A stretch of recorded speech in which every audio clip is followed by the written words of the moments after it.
Ladies and gentlemen, welcome to day 29 of the How to Make Money Online 30-day challenge. I don't even know what day it is anymore. I, 30 days. 30 days we're doing this thing. Sorry, that was like probably the worst intro of the fun. Anyways, welcome. It's day 29. Today's topic is going to be translation services. So happy you guys have joined us here. So you guys know how we do it by now. So we're gonna do our definition, and then we're gonna go and we're gonna do the outline, and we'll answer some questions, and yeah, let's have some fun today. Translation services. Let's dive in. All right. Translation services involve converting written text from one language into another while maintaining the original meaning of the context. So this service is essential for global communication fields, various fields such as business, legal, medical, technical, literary, and so forth. Professional translation requires not only the fluency in multiple languages, but also an understanding of cultural nuances and specialized terminology. So, basically, in a nutshell, what does that mean? So, you're translating one language to another in a different form, different medium. So, whether it be audio, whether it be video, it's going to be a different context. And that's pretty much it in a nutshell for translation services. So we could find translation services all over the place. Really doesn't matter, what the specific niche or the topic or the area of expertise is. Um, we're gonna dive into all that here in a little bit later. So, starting with our outline, getting started with translation services. So we defined what it is, what translation services are, and what is the importance and the demand in various industries. So it's one of those things that I think is I don't know, it's really important because with so many different forms of online digital media, that type of thing, um, there's a need, and there's also I think a responsibility to convert into multiple different languages depending on what you're doing. So if you're doing, let's just say, for example, you're doing like a TV show, that kind of thing. Obviously, whatever language you film the TV show in, you're going to need to film it in either different languages or do the translation for it so you can reach a wider audience. So you definitely want to spread out your audience to make it as wide as humanly possible.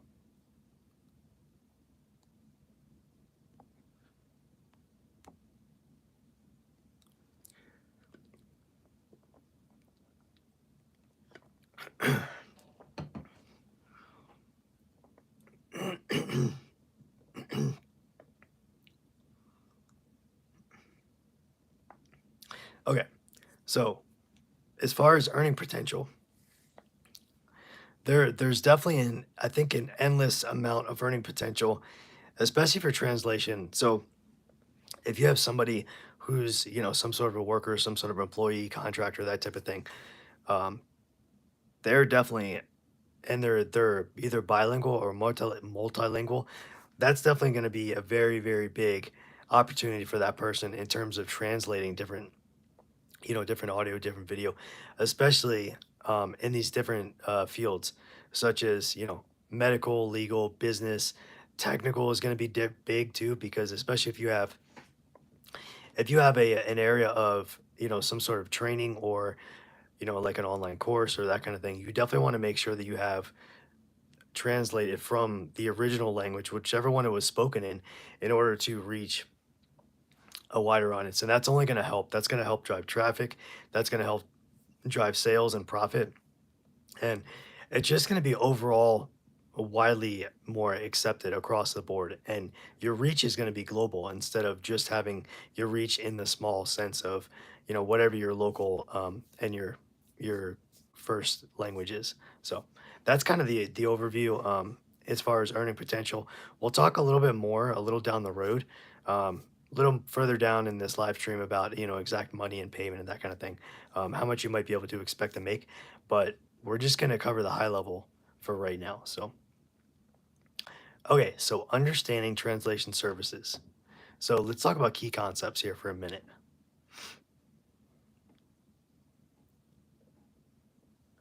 All right, so what are the types of translation?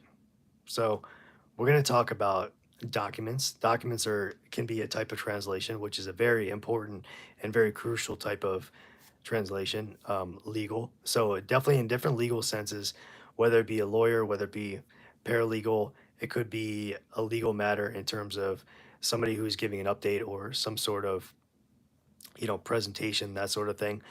Usually there's multiple different language options in which you can receive the information.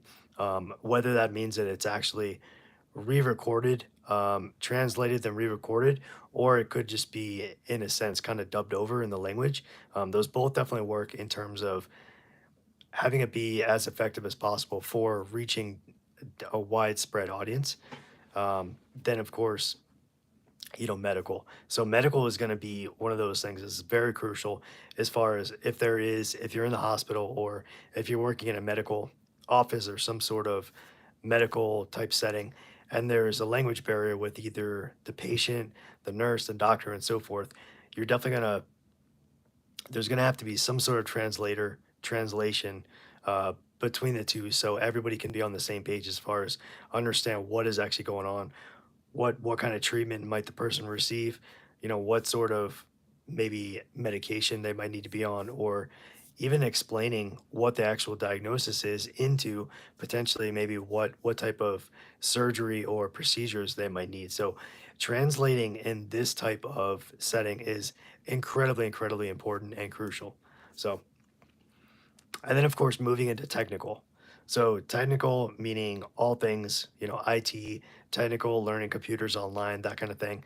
Any type of technical, um, realm in terms of, technical, whether it be some sort of tutorial, maybe you're watching a webinar or video on demand, you're doing a training course, that type of thing.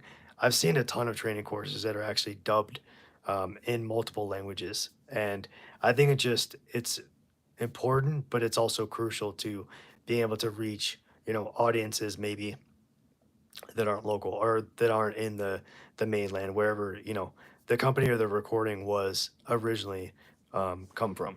So, and then of course, literary. So what does that mean? So in terms of maybe like an audiobook or somebody reading a book out loud, could be at a library, could be a book signing, that type of thing, or it could be just somebody volunteering to read a book.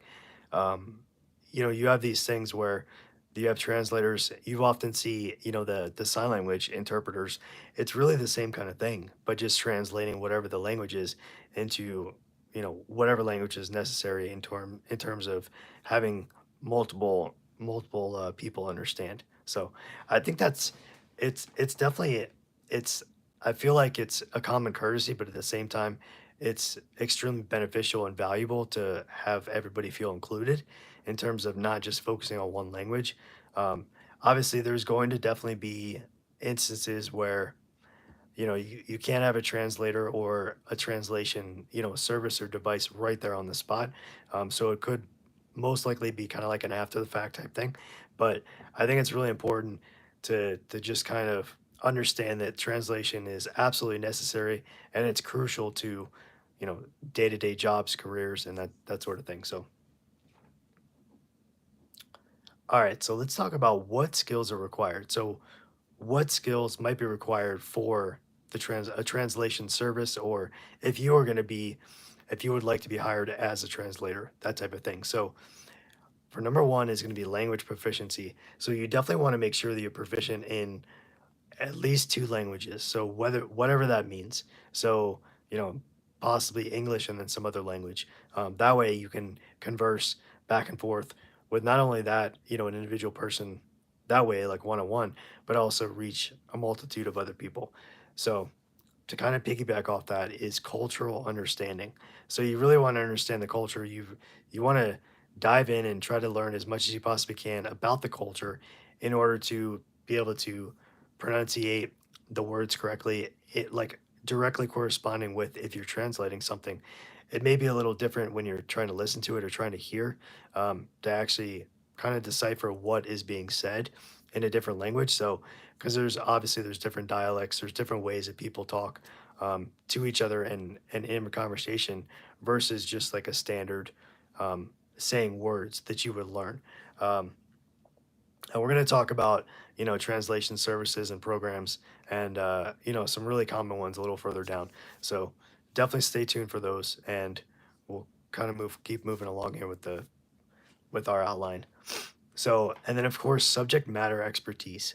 So why is that important? So it's really important to be an expert on this certain subject that you're trying to translate, because you really want to have a full understanding of what is actually going to be going on with the translation. So you want to make sure that not only is it being translated accurately, but at the same time it's translated in such a way that it's easy to understand, it's easy to digest, and to make out exactly what you're saying or the point that you're trying to get across. So whether it be a vocal or an audible translation, or it could be written or like a document. It's definitely both going to be the same. You really want it to be accurate, and you want it to be precise, and you know make as much sense as possible with in regards to the translation itself.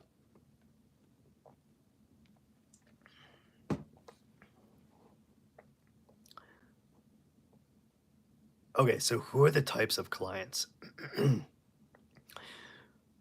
When we talk about types of clients, like business clients, who would we be talking about? So we'd be talking about starting with businesses. So there's definitely a full range of businesses that would not only utilize a translation type service from an individual, but also need and require a translator, depending on if you're doing some sort of business deal, maybe across different countries, that sort of thing, and there's a language barrier with whoever is trying to sell the pitch or the business idea. So you really need to make sure that there's somebody who is bilingual or multilingual that can actually interact. So that's crucial, not only to business deals, but also to um, not only like participating, but having the same kind of like building that business relationship, with like key stakeholders and business partners and maybe clients that you're working with. So you want to show that, you know, there's a respect there for learning the language, but at the same time, to be able to having the willingness to learn, and also be able to actually show that, hey, we can actually communicate, and it's not just going to be one-sided. So next up would be law firms. So law firms would definitely take advantage of this type of translation services or situation. If there was, let's just say, a lawyer and a client, and there was a language barrier there in terms of maybe somebody was injured or somebody was hurt and they were looking for some help in order to get a lawyer. They wanted to bring a lawyer on, but there is a language barrier, and they didn't really understand what was not only what was going on, but maybe what's the cost, understanding, what the treatment might be, how do you talk to insurance, that type of thing. So a translator, a translation service would be absolutely crucial there. So to have somebody who is bilingual that would be able to speak on both, perhaps, let's just say, for example, could be English, Spanish, English, French, English, German, whatever the case may be. Hey, sweetums, how you doing? Welcome. We're just talking about the translation services, and I'm going through the types of clients right now who would need some sort of translation or take advantage of a translation um, type services. So we talked about businesses. So now we're just jumping into law firms and kind of talking about an example of how a law firm might use a translation service or an individual translator. So um, the example was basically like if you have a patient or a client that speaks one language, and then the lawyer either A doesn't speak that language, you want to make sure that you're on the same page as far as whatever type of treatment they might need, or talking to the insurance company. You want to definitely be on the same page, because I know that can be really tricky. So hey, Kusasi, how you doing? Thank you so much for popping in. It's great to see you. How you been doing?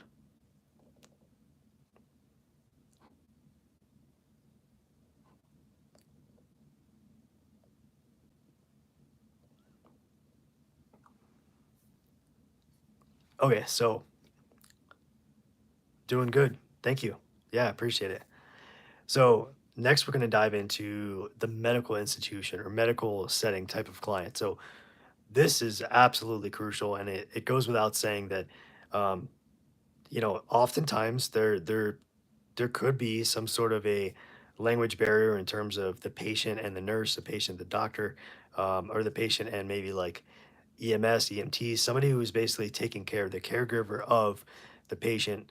Um, this is an absolutely crucial point of where, you take somebody who is going to be able to translate whatever the need is. So that way, hiring somebody for a job, let's just say for a job that's bilingual or multilingual, you definitely have the advantage, the upper hand to getting hired, especially in a medical type of setting, because there's such a variety of people that come in and out of, for say hospitals or medical um, clinics, that kind of thing. So that's another really crucial type of scenario or situation where you'd really need to have a translator or translation services on hand just to make sure that you were able to welcome everybody, take care of everybody, and not have to turn anybody away because there was a language barrier. So, okay, so next up is publishers. So, when we're talking about publishing, it could be a book, it could be a magazine, it could be maybe like an online blog, that kind of thing. You definitely want to have, so this, depending on this, because now we're talking more of like in a written sense, so in a documented sense.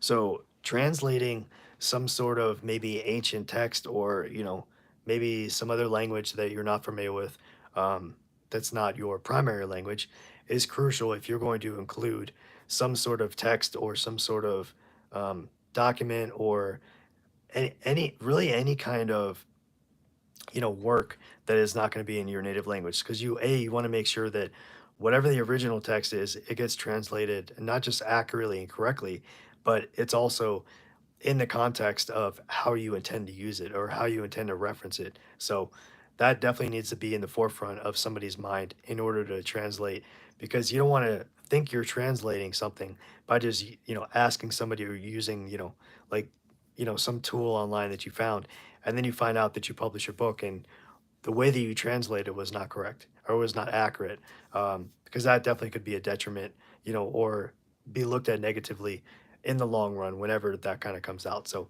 um, that's another type of client. And then finally is individuals.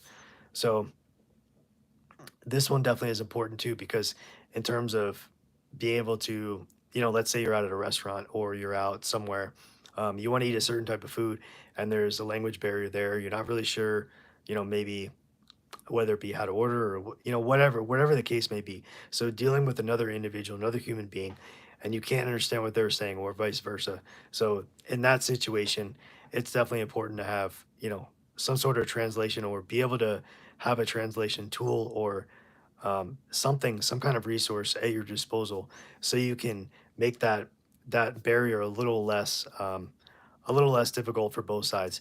And you definitely want to make sure that there's respect all around. So if you respect the fact that you don't understand, but you're willing to learn and you're trying to figure it out in the best way possible, to kind of help and show the other individual, hey, I'm making an effort to try to understand. This is where it comes in with being bilingual, or even multilingual, and being able to, if you're out in a group setting, have somebody to be able to kind of step in and be the translator or kind of like the liaison between the two parties. So that would be an instance where we'd be talking about an individual, or type of client where you could utilize a translation service or yourself as a translator. It could really go one and the same. So translating service, meaning like you have some sort of a tool or a resource maybe on your phone, that type of thing, or you could also you could also be the one that's translating. So, but I'm gonna pause that for a quick sec before we get started into this next outline. Does anybody have any questions? Do you guys have any questions so far? Looks like we got a good crowd here coming in.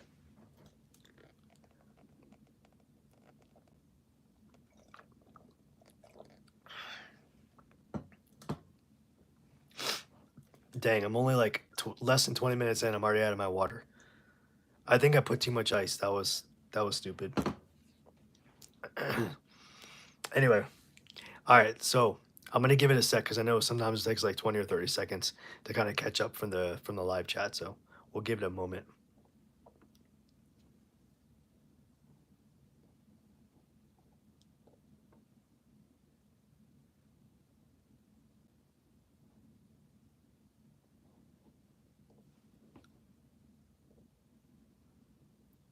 Okay, so let's dive in. So we're going to dive in and we're going to talk about the steps to get started as a beginner for translation services, becoming a translator, that type of thing. Um, and then if you guys have any questions, feel free to just paste them in the live chat and I'll kind of circle back around. I'll kind of go through some of my steps and then, or my outline, and then I'll kind of circle around and answer the question. So the first thing you want to do is develop language skills. So what does that mean? So in a nutshell, you want to achieve fluency in both the source and the target languages, especially if you're getting paid. So if this is something you're going to get paid to do, you want to make sure. So we're going to assume that you're not a translator already, and this is one of your goals, that you want to become a translator. So you need to become fluent, meaning you understand the language front, back, left, right, up and down, in your sleep. So understanding both the source and the target languages. So let's say, for example, your primary language is English, and your secondary language could be anything. Really, it could be anything. So you want to make sure that you have an absolute crucial handle on both languages, and you can understand not only the tone but the dialect and different changes, the accents and the way that people say certain words could definitely be different depending on what region somebody's from, or also it could depend on their age, the generation, that type of thing might say something slightly different. There might be some different types of terminology that you're not familiar with, or even like different types of lingo. So another thing you can do is to improve your grammar. So by improving your grammar, not only are you working on yourself in terms of being able to articulate what you want to say, but when you're transcribing something and you're actually translating, whether it be in document form on paper or actually through audio or video, um, you're making sure that it's not only clear and crisp and concise, but also that it's accurate. So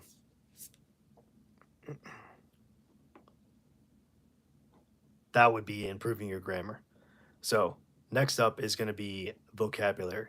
So you definitely want to make sure that your vocabulary is up to par in terms of making sure that you understand these words, you understand the difference between these words, and you're able to pick out different differences, with the way that people say certain things.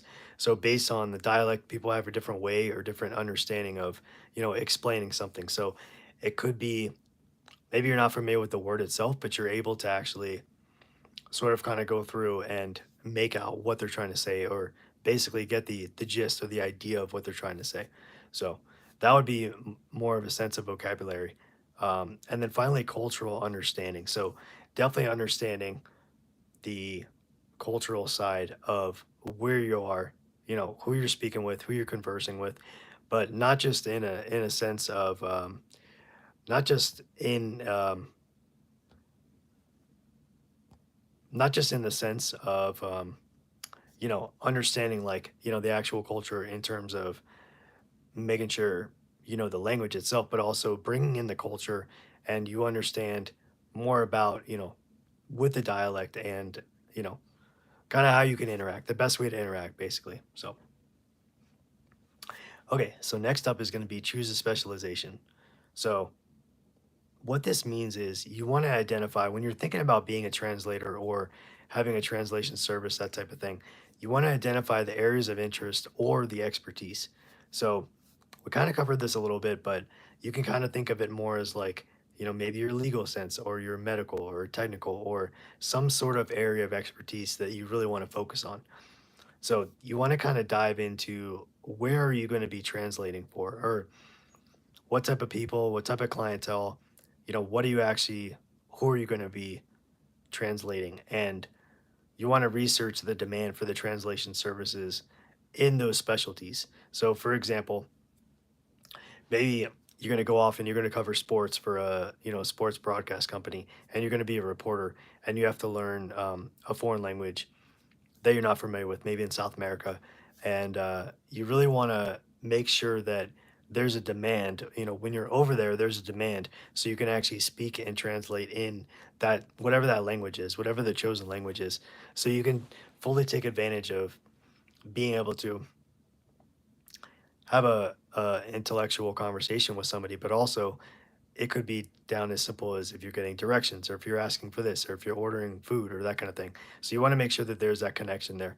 between what is your specialization so you know exactly what, how to hone your skills and really kind of start, you know, really kind of start checking in and making sure that you have everything in line. So, okay. So next up is going to be acquiring the necessary tools. So what does that mean? So when you think about what are the tools for a translator, translation services, same kind of thing, you definitely want to invest in a reliable computer, and it has to have good, stable internet connection. And assuming that you're going to be translating from your computer or to your computer, you definitely want to make sure that whatever files that you receive from the client, whether it be audio, whether it be video, whether it be some sort of, document, could be PDF, in a different language, that type of thing.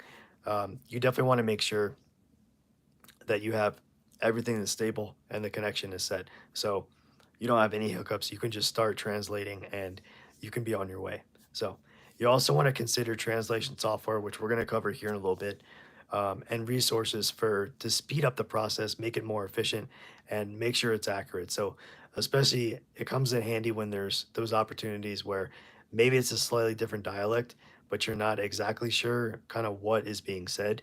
So you use a translation program or resources or application to kind of help you get through, and then you go. That's kind of like your first rough draft, and then you go back and you kind of line it up. So you definitely want to make sure that you cover all the bases in terms of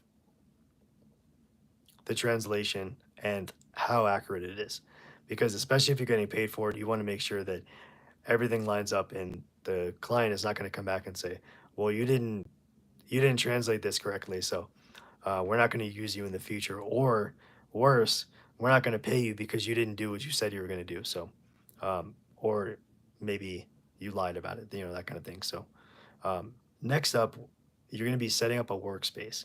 So, you definitely want to create a quiet and a comfortable workspace for focused work where you can focus.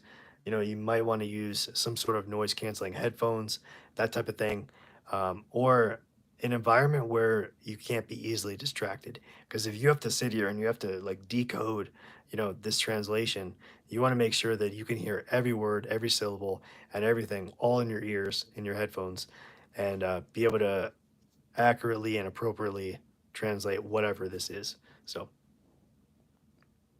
and on top of that, you want to ensure that you have access to reference materials and dictionaries in order, if you need to figure out what a word means or figure out the spelling in terms of being able to appropriately translate it. Maybe you can hear it and you know what it means, but you don't know how to spell it. So you definitely want to have resources and materials at your disposal so you can actually get in this. So, and you can start and you can accurately start translating. So, how are we doing so far? Do you guys have any questions out there?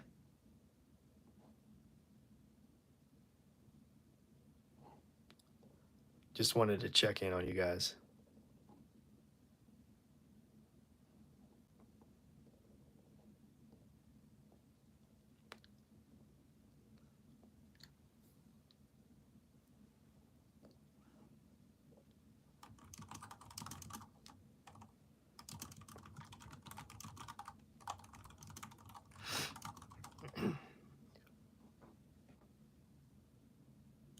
All right, so Kusasi asked, how much do translation services typically cost?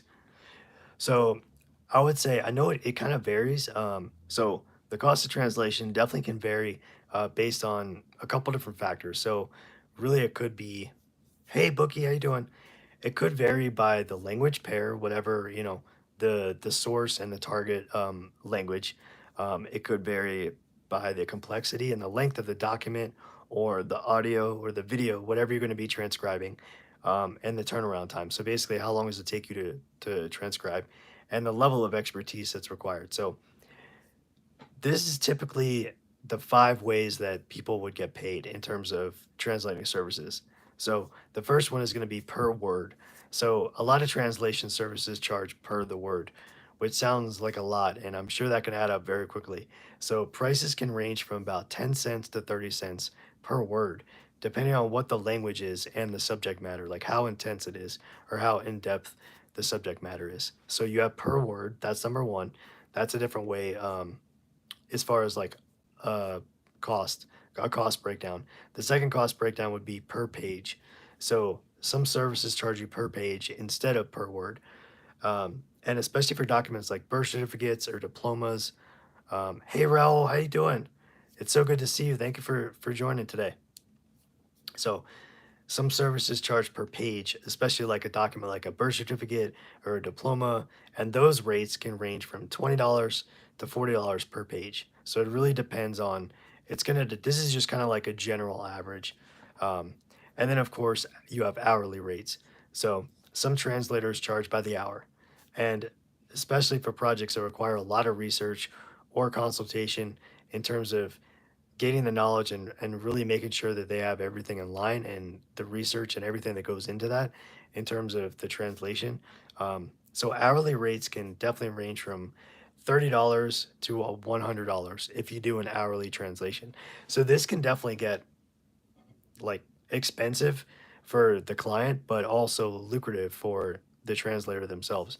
And this, to me, what this shows is this is still an untapped market basically for somebody who is potentially bilingual and multilingual, to really take advantage of this opportunity and to now this could definitely be a side hustle for sure. So per word you're looking at on average, so these aren't like concrete numbers, but so per word you're looking at 10 cents to 30 cents to translate, per page, 20 page $20 to $40 per page, and then hourly rate would be $30 to $100 an hour depending on what the topic is.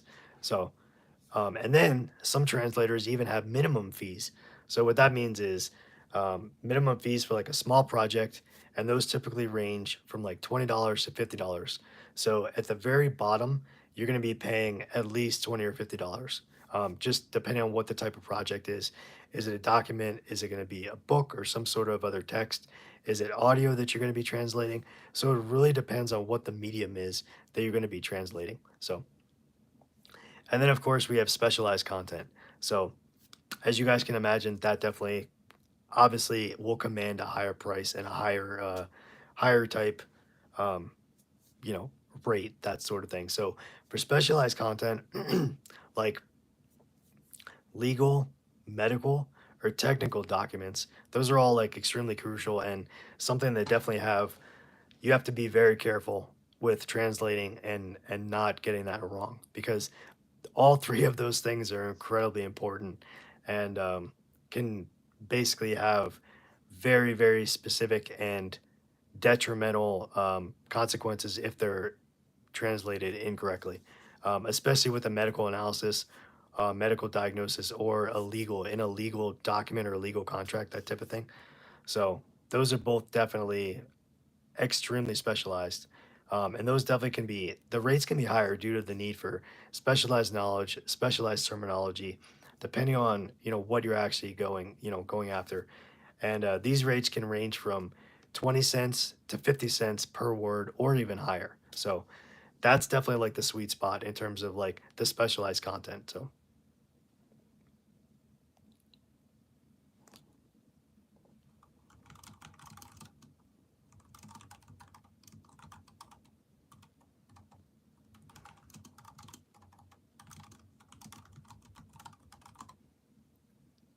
okay, so Bookie asked, what are the most common languages that people request translations for? Yeah, so I have a list right here of it looks like about the top, was that 10? Okay, the top 12. And we won't go, we'll go pretty quickly. So here's about the top 12 common languages that are most requested when it comes to translating. So, and this is really going to depend on, where you are, the culture, and you know, the trends that are going on. So,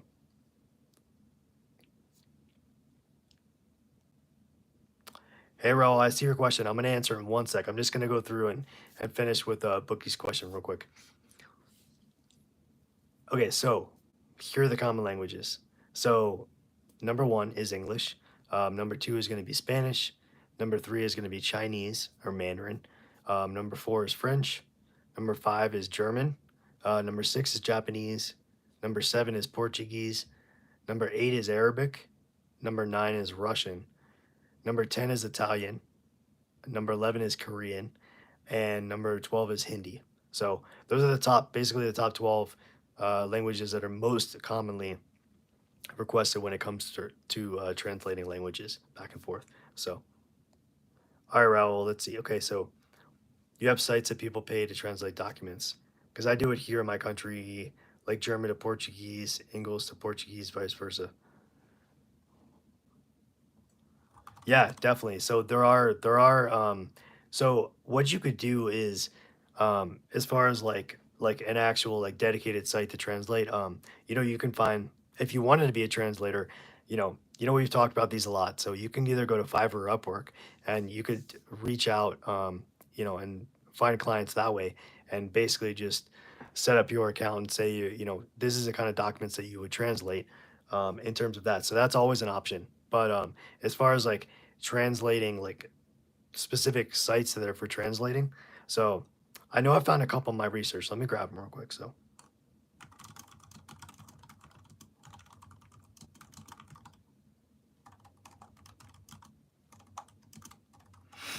okay.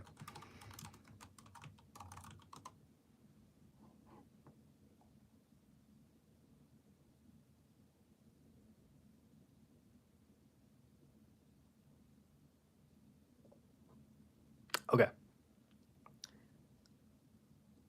So I found a list here, and these are basically like it looks like the top 15 websites to get free, to get not free, sorry, to get freelance translation jobs. So the first thing is, and this is kind of, maybe where you'd want to start kind of thing in terms of, so creating your own website, that would be number one. So you basically would want to build a strong brand and nothing beats having a website of your own is especially for your personal brand. So if you don't want to go and actually build out a website and create that brand for yourself in order to be your own boss, be an entrepreneur, um, there are other sites that you can use. So number one would definitely be using your own site. Um, so next up is a site called Gengo. So it's Gengo. I'm gonna paste that here. So sites to find translation jobs. Oops, jobs. So I'm not gonna hit enter yet. I'm gonna wait until I kind of get a couple more of these, and then I'll paste them all so you guys can take a look if you'd like to. So yeah, so Bookie, yeah, so that's a good point. So you can either do both. So you don't have to build your website for your own. You can just find a website that that hires, and we're gonna go through a list here of um, websites that actually do hire. So all you'd have to do is create an account, and you could be, apply for to be a translator kind of thing. So, all right. So the first one is Gengo. Gengo is Gengo. So that one is one of the most popular sites in terms of finding translation jobs. Um, so it says, let's see. So it does say that Gengo offers or provides educational resources for translators, style guides to some language, and practical online translations. There's definitely they give you basically like there's some criteria that you can follow as far as like certain work templates and that kind of thing. So that's one site. So Gango is one site. So another one is onehourtranslation.com. So I'm gonna copy this too.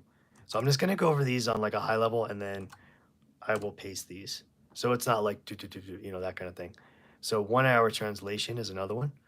Um, Unbabel is another one. So Unbabel. Um, and Raul, these are all ones that if you're interested in actually checking these out, as far as maybe finding something in terms of a job, for whether it be a document or translating another type of medium, this is definitely something that you might want to check out. So another one is Text Master. So you know what? Let's do this actually. Instead of listening here, let me paste this. Instead of listening to me like just say it because I know it's super boring. I'm gonna flip my screen around. Let's do it that way. And that way we can go through this here. Okay. So let me flip over to this different camera. Or I mean this different tripod here, and we will get going on this. All right.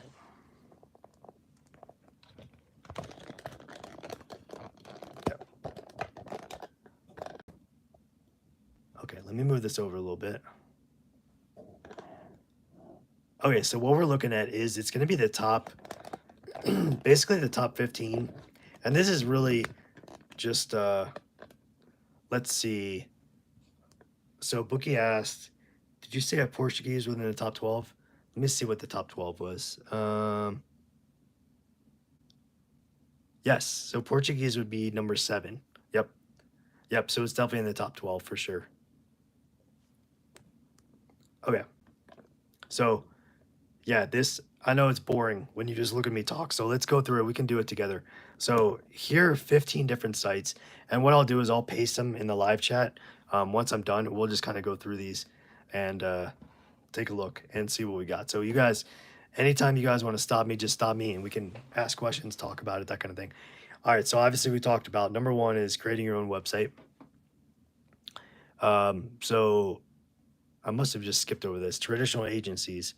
I'm not sure what LSP are, but we're gonna skip this one because I'm not sure what that means. Maybe that's like in person, an agency like in person. So we're gonna skip that because I'm not sure. I've never heard of that before. Okay, so these are all online agencies. So basically, what it means is basically an online platform. So the first one we talked about was Gango, right? So professional translation within hours, high quality translation services. So the agency provides educational resources for translators, style guides in some languages, and practical online platform where you do all the translations.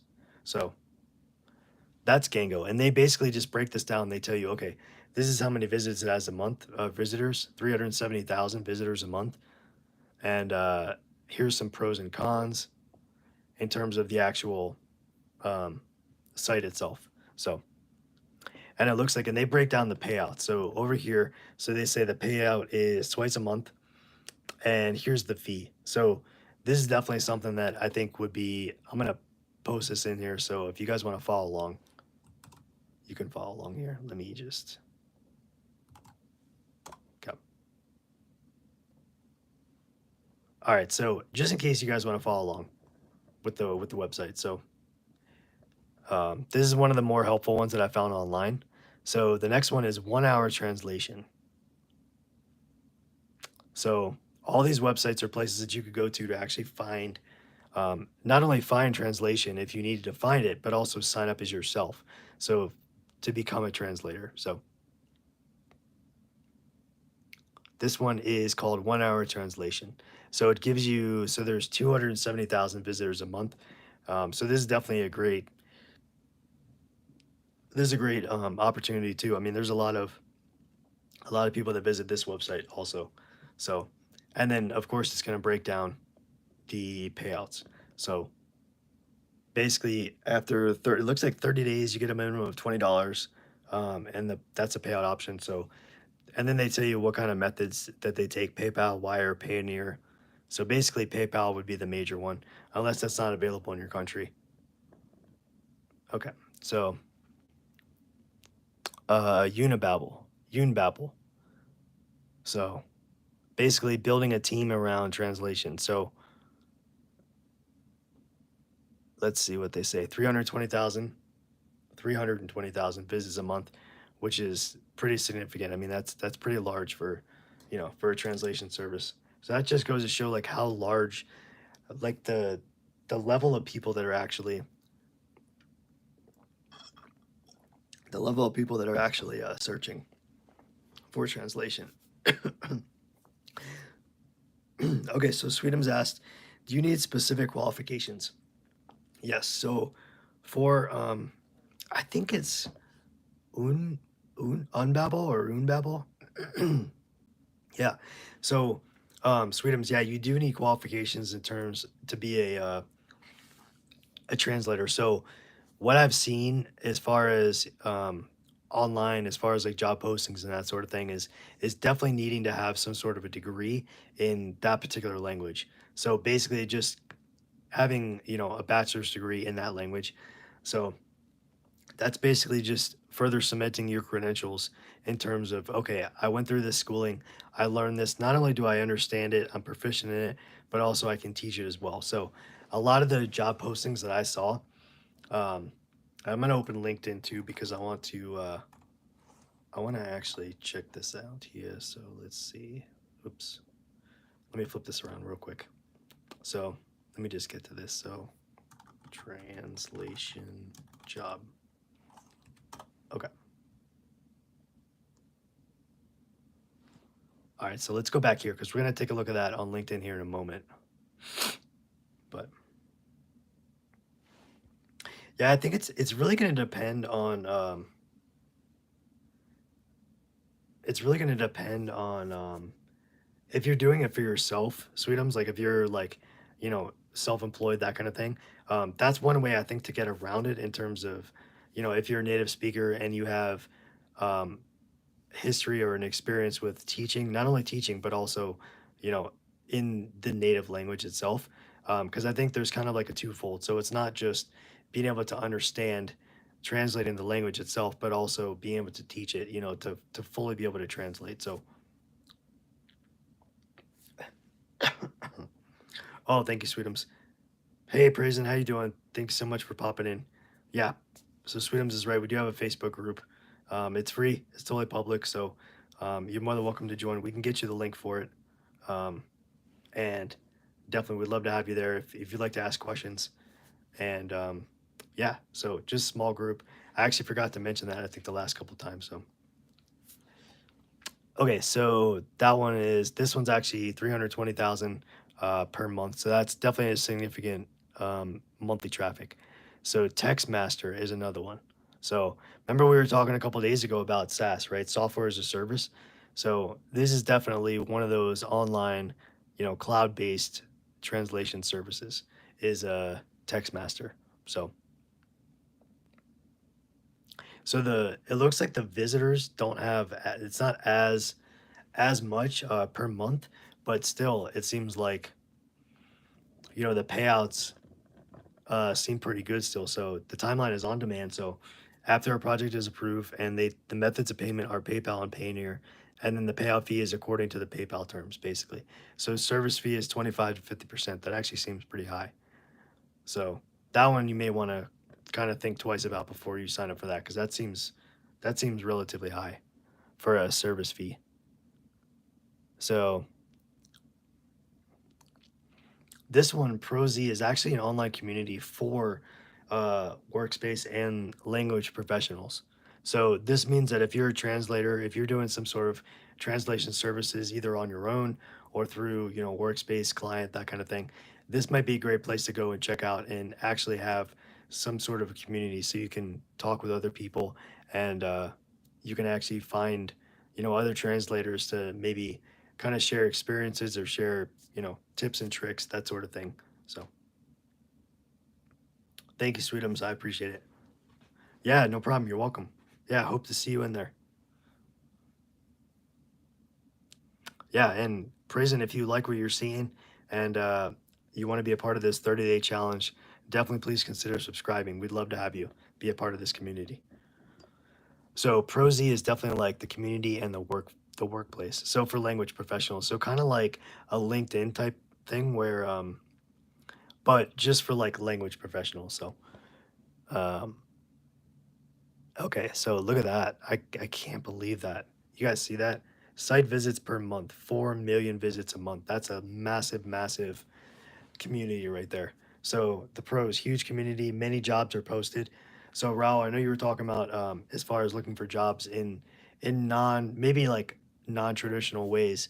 So ProZ is definitely something you may want to check out. So I did post a link to this article in the live chat. So if you guys want to check it out, you're more than welcome to. And definitely helps you build a profile in the industry. That's huge too, because if you don't know where to get started, but you know you have this education and you have the experience in order to start being a translator, whether it's spoken word, audio, video, document, that type of thing. Um, this is a great opportunity to start building a profile and be in the industry and talk to others. So That way you can kind of interact, you can network, and you can kind of build camaraderie with other people they're already doing this. So next up is Translators Cafe. This one actually looks kind of old. I don't know. The look of the site looks a little old, but yeah. So so this one is actually just a community, but let's see if we can go there. Because this one's only a community. Um, let's find out actually. So let's go. So Pro Z. So let's do this. Let's take a look at Pro Z and let's see what we got here. Because I want to see. I'm curious about that too. Okay.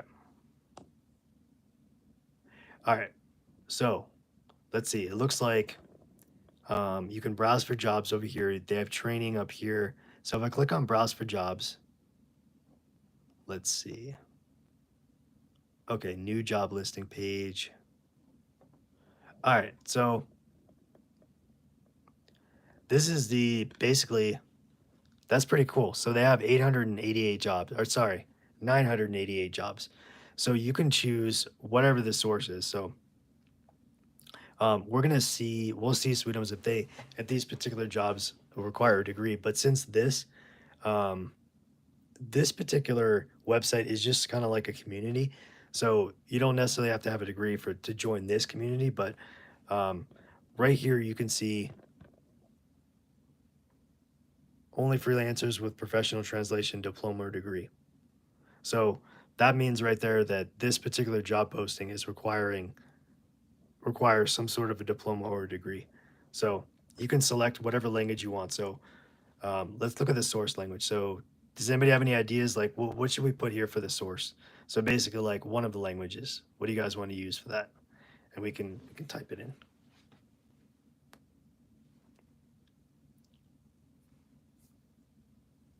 And we can get, you know, definitely we can use whatever languages we think. I mean, it looks like they have a lot of languages in here, so um, we can definitely be creative with, what do we want to have as a source, and then what do we want to have as a target, and we can see if we can find um, some sort of translation job related to that. So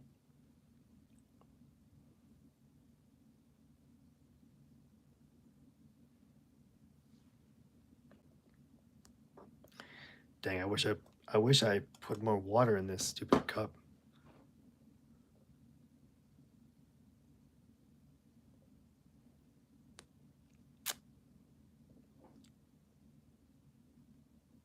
Okay,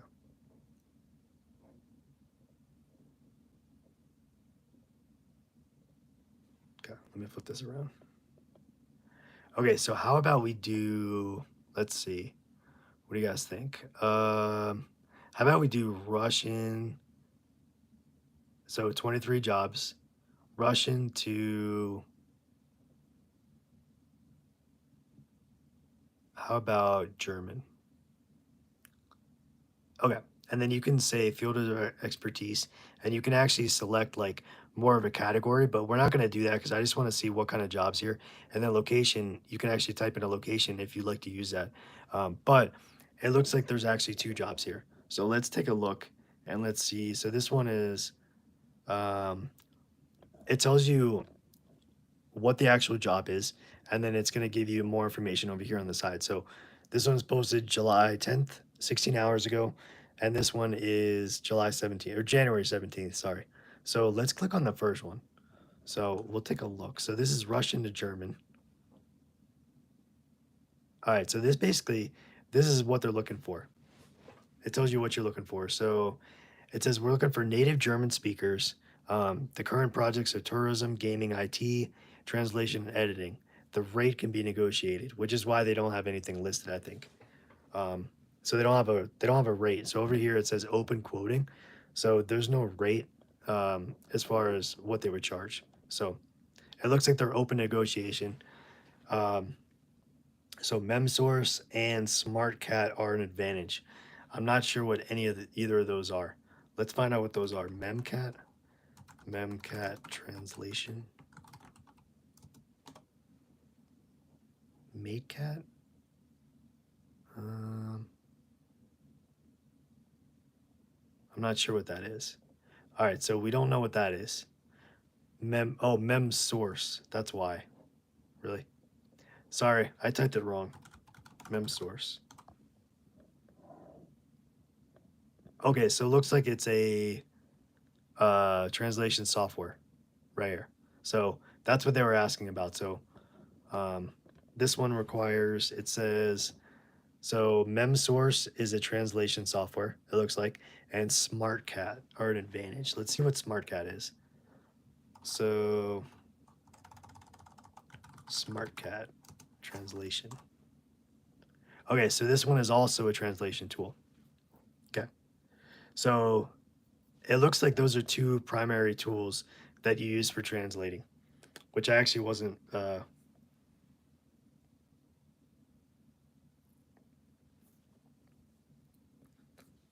Hey, no worries, Prison. Sorry, just saw this. Oh, thank you so much. I appreciate that. Thank you.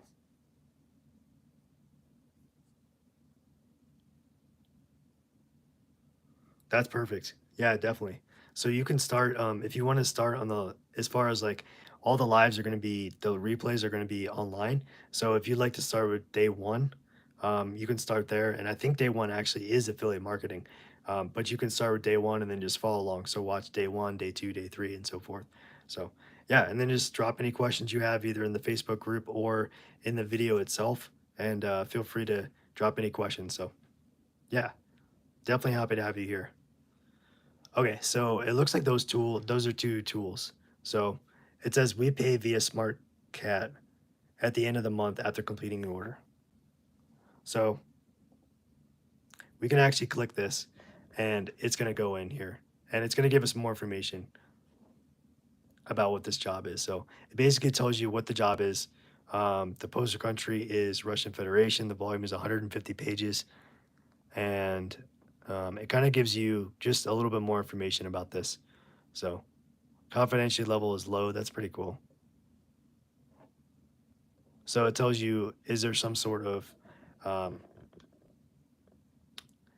as far as like privacy or confidentiality in terms of that. So what do you guys think as far as, do you want to, we can keep going with our, let's keep going with the site because I don't want to bore you guys. This is kind of boring. So we just want to look and see what were the opportunities. So thank you, Sweetums. I appreciate it. All right. So ProZ. So we talked about ProZ. So let's keep going. So for looking for sites that have, that you can find, in order to be a translator. So we talked about Translators Cafe, or we kind of did. Um, it looks like the website's definitely lower, but that doesn't necessarily mean it's a bad thing. Um, so that one has 2 million visitors a month, which is pretty crazy. So this is also, it looks like it's also a community, similarly to ProZ. So, okay, so Translation Directory. That's another website you can go to find a translation job. It looks like 130,000 visits a month.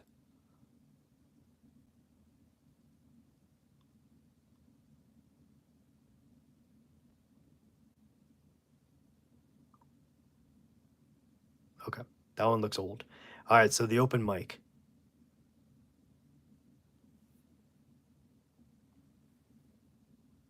So this one looks like it's okay. All right, so let's get into the more of the ones that people know of, right? So Upwork. So obviously we talked about Upwork.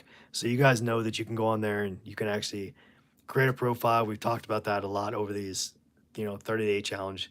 And so that's all definitely a site that you can go to look for jobs, to look for translation services, opportunities, and to meet with clients, that type of thing.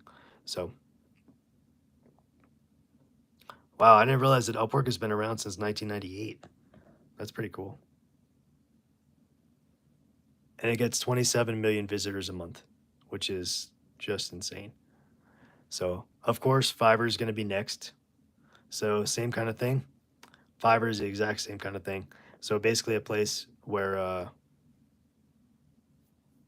it's a marketplace where you can go and you can actually search, but you can also create a profile and you can also offer your services as a translator. So,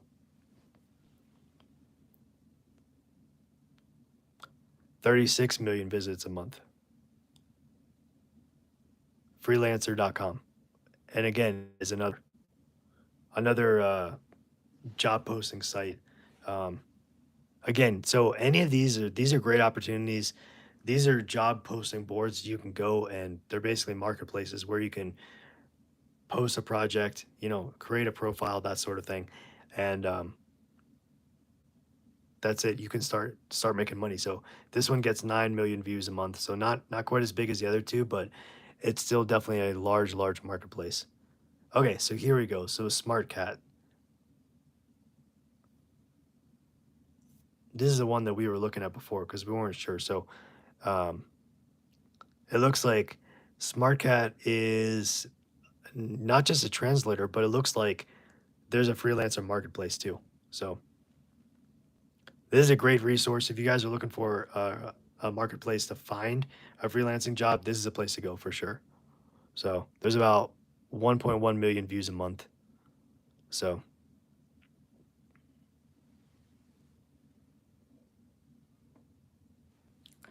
all right, so we're gonna flip back so I can kind of chat with you guys here. All right, let's flip back over to this one.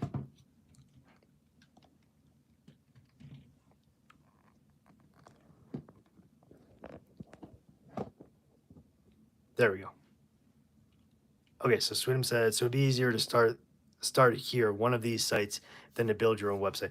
You know what? I think so, honestly, especially if you just want to get started, if you don't want to worry about the hassle of, trying to find clients, trying to find traffic, trying to build up all that stuff. You just want to hit the ground running and you're just ready to go. So I definitely think that that would be a great opportunity as far as finding just finding a place, applying for jobs, and finding clients. So, Fiverr, Upwork, Freelancer.com, SmartCat, any of these places, even ProZ, which is like the community where you can go if you're a translator to meet other people in the same community. So,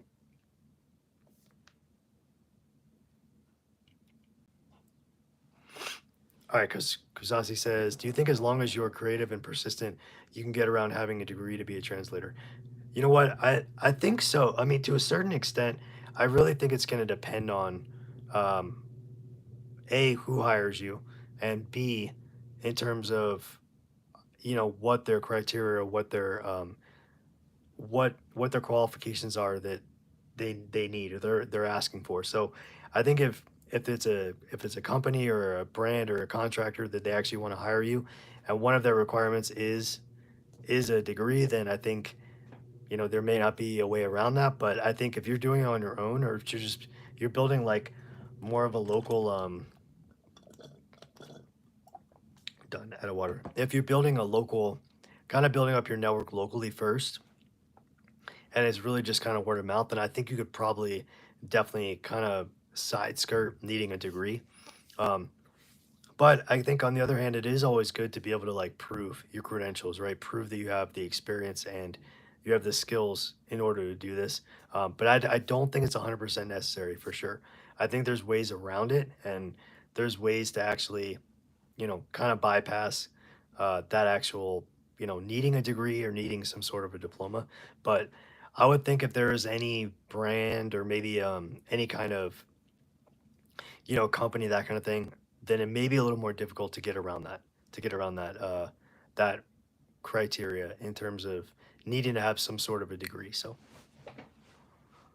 but yeah, no, those are great questions.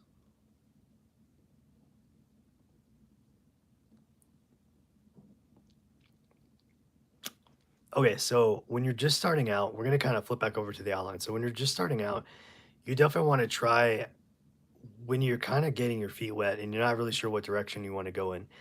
A really great suggestion would be to create sample translations. So practicing translating, various types of documents, audio, video, to build your portfolio and actually just get the experience down. Figure out, okay, what is whether it be the dialect or how is somebody actually saying something? How are you interpreting what somebody is saying? So I think that's a great way to practice. Practicing almost kind of goes hand in hand with almost like volunteering because you're not getting paid. So I think there's a lot less pressure of, I don't want to say doing it right the first time, but there's a lot less pressure, I think, in order to kind of fulfill whatever the need is, especially if you're kind of just learning in the process, and you think this is something you may want to get into, definitely for a side hustle though. So I think it definitely can be done for sure.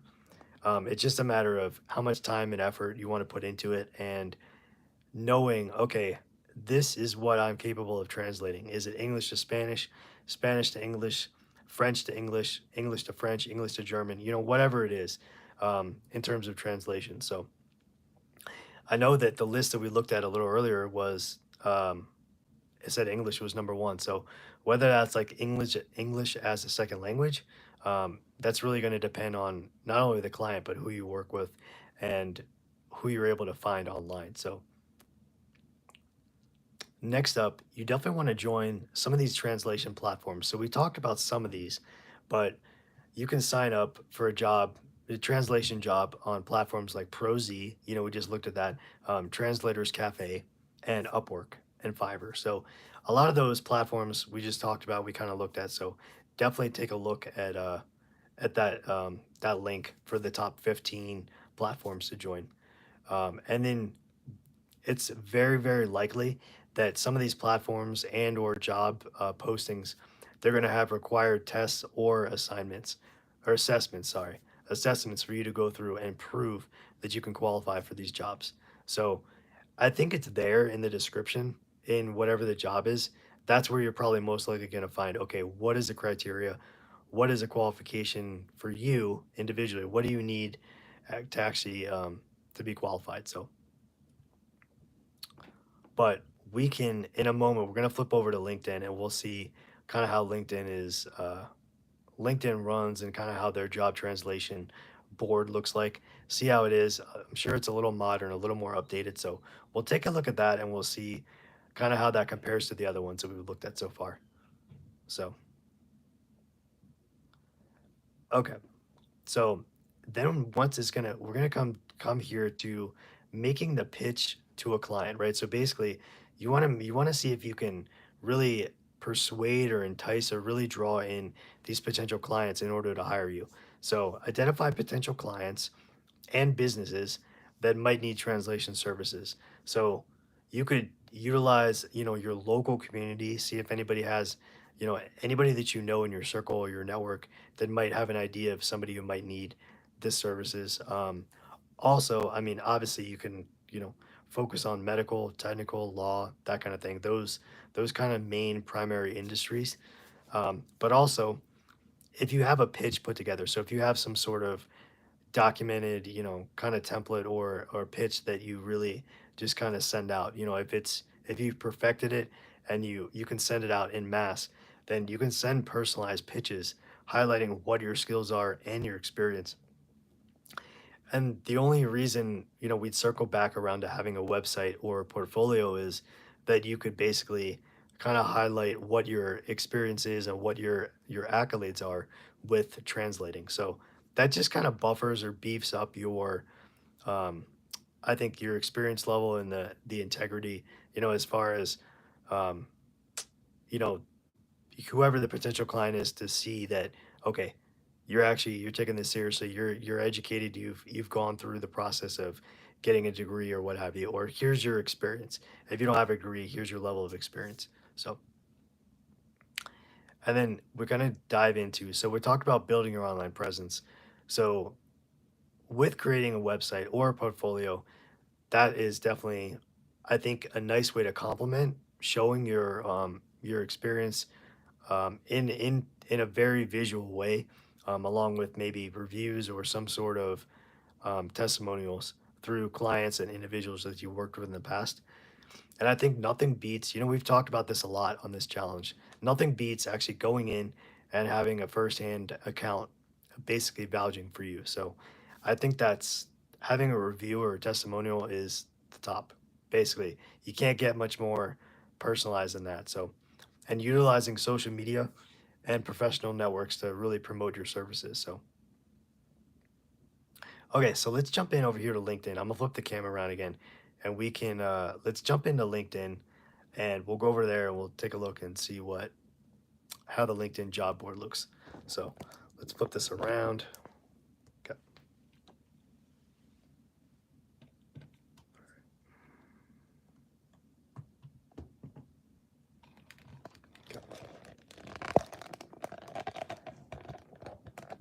All right, so here we are. We're on LinkedIn, and we're going to take a look at the job board for translation jobs.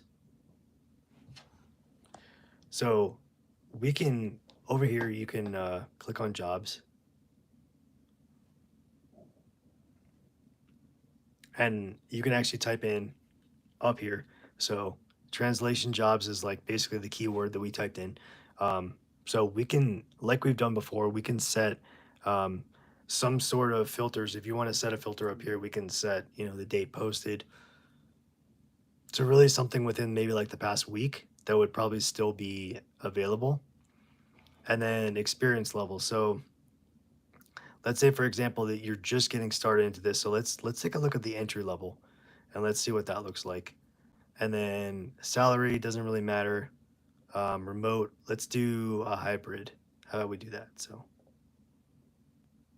So what it means is there's some in-person and some remote work involved in this. So let's take a look at this one. So interpreter and translator. This is looks like Atlanta, Georgia. So okay. So what this means is it's going to be a hybrid situation. So where sometimes you have to go in the office, sometimes you can work from home. It's a contract. So this company Kendos has about 1 to 10 employees, so a really small company. Let's take a look at the skills. What are the skills required for this job? So qualification details. So just to get an idea of what is actually required for this one, and this is just basic like skills. So it'll tell us a little bit more further in detail on the description, and we'll take a look at that here in a minute. So,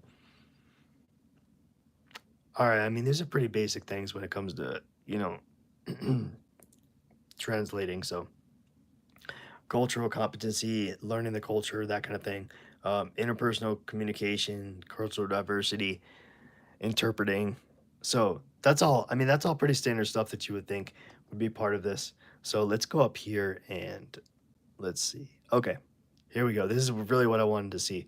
So what are the qualifications? So for this particular job, it looks like bachelor's degree in translation, linguistics, or related field. Preferred but not required. So applicants without degrees will still be considered and should apply. So that's important right there, because if you don't have a degree, you're still encouraged to apply. So, and it basically gives you the experience, proven experience as a translator, whatever the field is, and then familiarity with industry specific terminology. So this gives you gives us a real world example of, okay, what would they be looking for? So in terms of skills, I think this kind of lines up with what we would kind of think about what kind of skills you would need in terms of being some sort of translator, that type of thing. So how are you guys doing out there? Anybody falling asleep? I know this one again isn't. It just so happened to fall that these are translation and what was the other one we did yesterday? Transcription. I think it was transcription and translation. These definitely are not the most glamorous side hustles or business models, but I mean, it's still an opportunity out there to make money with a certain skill set or a certain, expertise that somebody might have. So, yeah, I know that I'm sure looking at the title, I mean, definitely yesterday and today were probably a little less um, like intriguing as far as like, if somebody doesn't have those skills, then they probably aren't interested in learning about it. But we wanted to make sure to highlight definitely very drastically different types of business models. So that's why these are on here.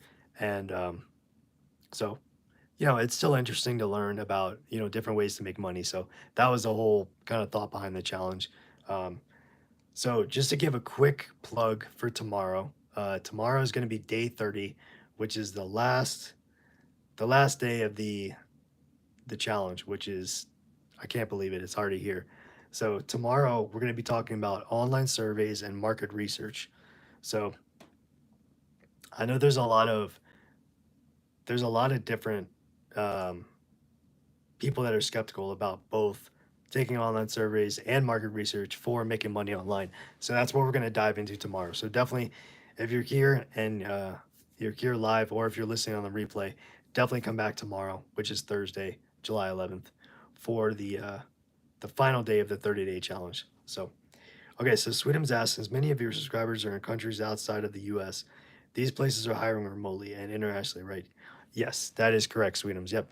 So a lot of places, so we can actually go and we can search for, so we can search just for remote. So instead of hybrid, we can actually go up here and let's change this over to remote. Okay. Now that jumps up from to 131.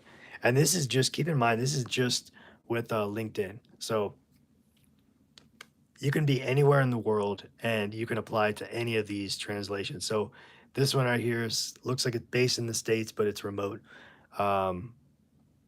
This is pretty interesting. Look at this one. Localization specialist, Italian, Mr. Beast. Let's take a look at that. So I guarantee what this is dubbing content, basically dubbing over content for Mr. Beast videos. That's what this seems like this is. So there's 51 to 200 employees, entry level.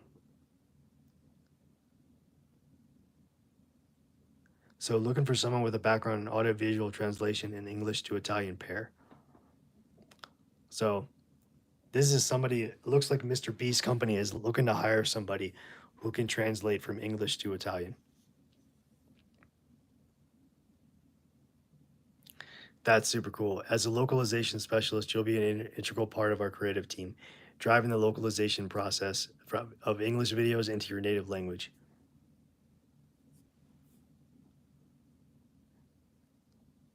And it tells you some of the requirements.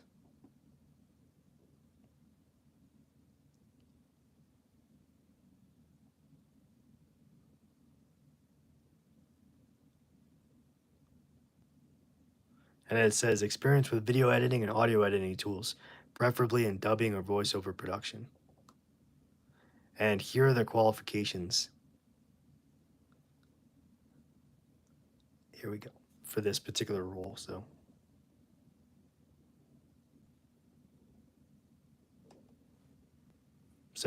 it just gives you kind of an idea of what you need. So, written communication, obviously adaptation, attention to detail, communication, dubbing English. So that this is an example of if you're in Italy and you know English to Italian and you can translate, then you have an opportunity to work for Mr. Beast. So, which is pretty crazy. I mean, that would be a super cool opportunity if you were somebody who knew Italian, who could translate from English to Italian. So, yeah, these are absolutely definitely remote and they can be from all over the world as long as it says remote. So, let's scroll down here and let's see what we can find. Let's see what else we can find here. Okay, so here's one. Looks like it's based in the United States, but it says work from home, US, German language. So that's one. English to Japanese translator, medicine. Uzbek interpreter. I'm not sure what language this is, but Korean to English translator. Data contributor. Social media evaluator. So I don't know if those are really the same, but here's another translator right here. Can you guys see all these different languages right here, the different translator? So remote Spanish and English interpreters. You know what? Let me see if we can find Portuguese here. I don't know if it shows, if we do all filters, can we sort by, let's see, can we sort by the language? Okay, so it doesn't look like we can sort by language. So we may just have to keep scrolling until we find Portuguese here. I'm just curious. Okay, let's look on the next page and let's see if we can find anything. So Danish, Fijian, Korean, remote translator, Korean, bilingual, VLT producer. Okay, I'm not seeing any Portuguese in here. Let's see.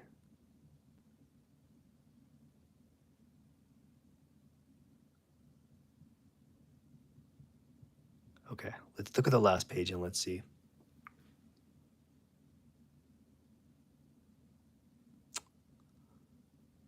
So it doesn't look like there's any Portuguese in here as far as being this translator.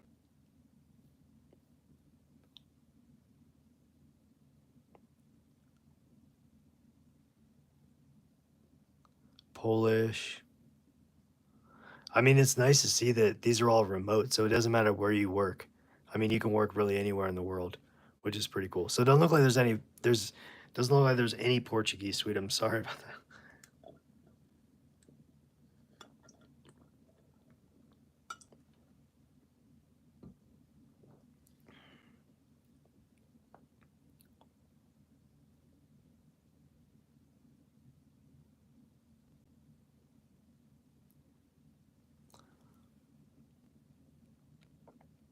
All right, so let's see. What else could we? I'm trying to think. How else could we word this? Translation. Maybe we just type in translation. Let's see about that. Okay. So let's see if that yields any more. So definitely, English as a second language instructor. So I'm just curious. So Korean to English translator. Let's see what this. Let's see. So this job is remote. It's contract and it's entry level. And there's 1,000 to 5,000 employees. So it looks like Cactus Communications is the name of the company, and that might be they might be a translator software. So here's what they require a degree in translation or equivalent degree that includes significant translation training from a recognized institution. So a graduate or higher degree in any other field from a recognized institution of higher education plus 2 years of comprehensive professional experience in translation. So they really like these jobs definitely that we see here definitely require a degree. So that was kind of the importance of showing some of these jobs don't require a degree. You can do it based on experience or what sort of credentials that you have. That way, that's kind of like the flip side of going on your own or doing it on your own, finding clients, that kind of thing. That might be a little easier to do it if you don't have a degree, in terms of being a translator or being involved in the, translating services. So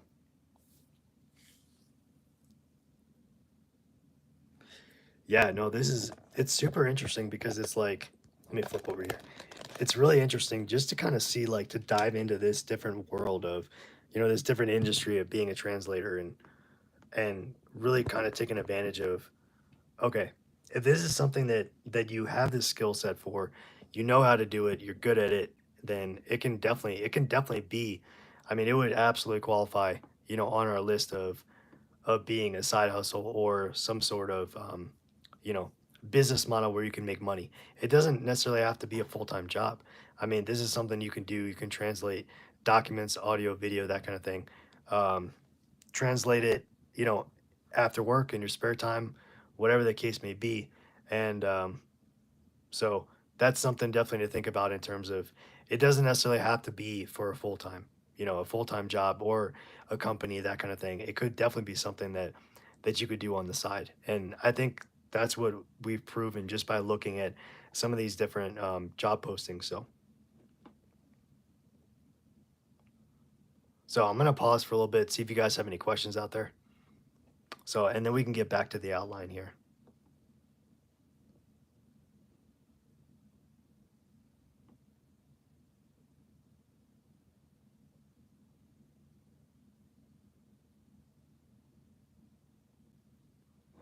Okay.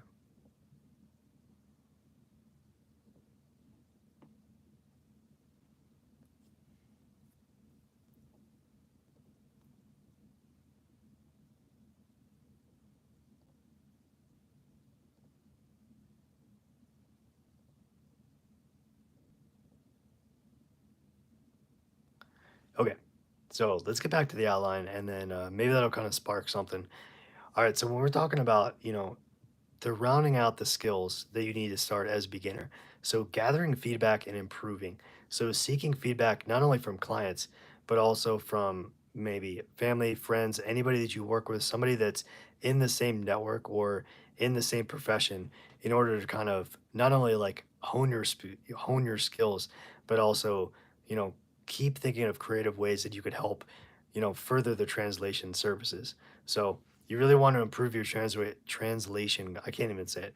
Improve your translation quality, and continuously work not only enhancing your language, but the style and the translation, the skill of translating. So listening to the different dialects, really taking it in, and putting it into certain uh, programs that you can use. Like we talked about Audacity for an audio editing program, or um, Adobe Audience for on the Mac side. Those are both audio programs that you could import audio into, and that's something that might be something that you could take advantage of, as far as really listening to the transcribe, to be able to transcribe it and listen to it, and break away all the noise and all the other, kind of like the background noise. So that might be another tool that you could take advantage of to help you translate more, even slow it down. Being able to slow down the audio, I think, would be a big help too. So,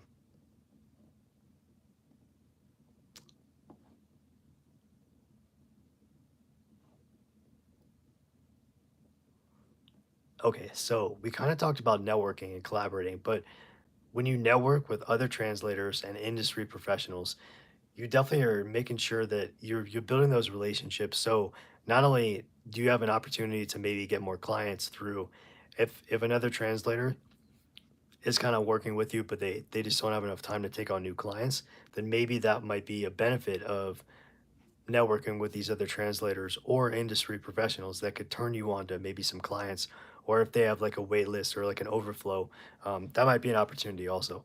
So also looking for collaboration opportunities to really expand your reach and to build your brand online. That's also something that I think you could take advantage of, while you have these platforms like Fiverr, Upwork, Freelancer, you know, ProZ, the other ones that we kind of looked at, in order to put the feelers out there and really look for new clients to kind of draw in.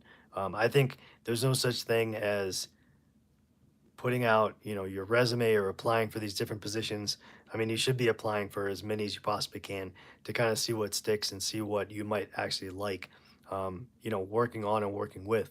Maybe there's a certain type of medium that you prefer, as far as, translating documentation or documents versus audio. So, and that's something I'm sure that, you could probably work with a client, as far as saying, okay, what is the expectation? What am I going to be doing, as far as what's the need? Like, what are you asking for? What kind of services do you need? And then really the beauty about working for yourself is that you can turn down opportunities, if you feel like it's not going to be a good fit. So that's also something to kind of think about. You don't have to say yes to everybody. So, all right, next up, we're going to talk about how to make money with translation services. So, obviously, freelancing, that's number one. Freelancing offers translation services on the freelance platforms, the ones we have covered in this live today.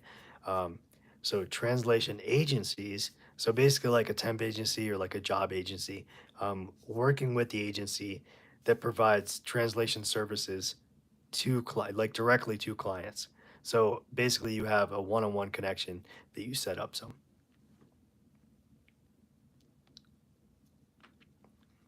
yeah, so Bookie asked, if someone already has a degree in the language or translation, would additional software be necessary?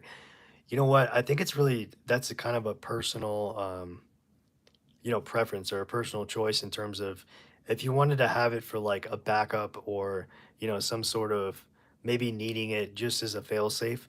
I don't think, if you're already proficient in it and you have a degree, then I really don't think you necessarily need a tool, to kind of help you, unless you'd want it for some sort of, maybe kind of like fail-safe, or, just to kind of give you a little extra reassurance that, you're hearing what you think you're hearing, or, you know, maybe just to kind of help, possibly streamline the process a little bit. So, but I definitely don't think it's mandatory in terms of getting a tool, especially if you're already fluent in a language, and you have the credentials or the degree, the education. So, But no, yeah, that's a good point. That's a good question. So, all right, we talked about translation agencies. So, direct clients. So, building relationships with businesses, law firms, medical practices, maybe academic, some sort of academic institutions definitely can help give you like an ongoing work and have your client list just keep rolling and hopefully kind of draw in the regulars, so the people that really want to work with you on a regular basis. So and that basically equates to reoccurring income and that sort of thing. So by networking and reaching out and building those relationships, I think it allows you to expand your reach, expand the business itself, and be able to work with more people then maybe you wouldn't have normally had that opportunity to. So, and then we talked about specialized translation. So, providing a specialized translation service, really specifically talking about like legal or medical, some other really, really high um, specialized field where you need to be absolutely, every detail is crucial. You need to be on the ball, and whatever, however you translate, you need to make sure it's accurate and it's represented by what the patient or the client or whoever is saying. Because any little misstep or any little miscalculation definitely can introduce big problems, disaster, or potentially a lawsuit. So and of course, with specialized translation services, you can definitely command higher rates and higher prices if you're charging, because you know that it takes more time, more effort, more patience to translate it, and also you have to be very careful about it. So more attention to detail in terms of translating these kind of more specialized translation services. So okay, so let's talk about the tools. So the best tools to analyze data, and we kind of talked about some of these before, um, but we'll kind of cover some. Some of them are new, and I'm not a translation expert, so I'm just kind of getting the data high level. So I won't be, kind of going in depth into these, but just to kind of give an idea. So for translation software, there's SDL Trados and SmartCat. So those are basically like the two big ones for the software itself. Um, so terminology management tool is basically a way, think of it kind of like, your own dictionary or your own way to keep track of what the different terms are and they mean. Um, there's a tool called Term Wiki, like Wikipedia, and also Glossary Converter. So basically, it converts whatever the word is into the spelling and the basically the pronunciation on text to whatever the word is from the source to the target language. So like English to Spanish or that sort of thing. So and then, of course, there's more traditional sense or like, modern tools for like translating. So Google Translate is a big one I think a lot of people are familiar with. And then Microsoft has a translator called Microsoft Translator. And those are two really big ones that I think are definitely worthwhile to at least have, whether it be mobile or, on your computer, that kind of thing, just to kind of give you a little extra boost, a little peace of mind if you want to run through whatever it is through the translate and see if you kind of get the same results through what you're hearing yourself. So um, and then next we're going to dive into some kind of common questions and answers that I kind of came up with. As I was researching, I started seeing a pattern, and some of these we've talked about a little bit, some of them we haven't. So before we start these, I just want to see, does anybody have any questions? You guys have any questions out there that we can address? Oh man, I could really use some water.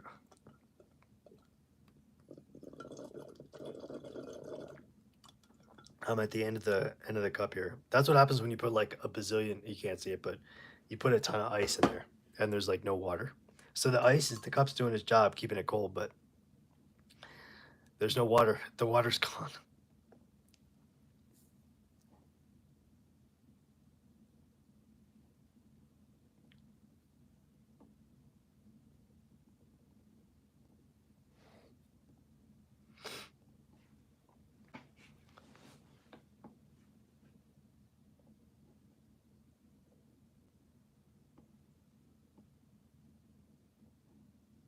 Okay, So I know there's a little delay sometimes, so I'm gonna dive into the questions, and if I see a question, I'll just kind of pause and we can circle back around. So, all right, number one.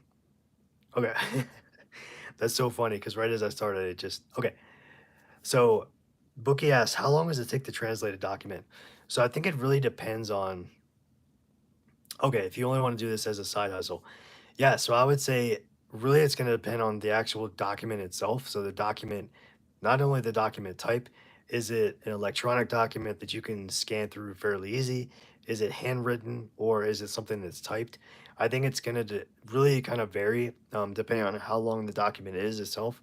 But I would say usually, depending on if it's separated into like paragraphs, how much text or what's the word count look like. So you could probably do it within, I would say, a couple of hours to get it accurate. So maybe 1 to 2 hours kind of thing as far as translating maybe one document, depending on your skill level, your expertise, and if you're able to actually like understand what the dialect and the certain words that are being used. So I would say usually between like 1 and 2 hours, depending on what the document is. If it's handwritten, it might take you a little longer on the more 2 hour side to kind of decipher what you're reading. But if it's electronic, then you should be able to just kind of skim it through and it should be a lot quicker. So I would say probably an hour or less to translate it. So as long as you have the skill and you're proficient in the language, then you should be able to do it fairly quickly.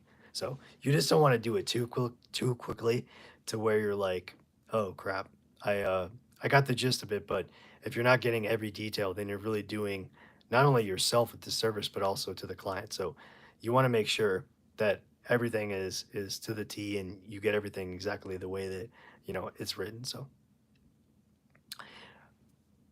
yeah, yeah, you're welcome, no problem.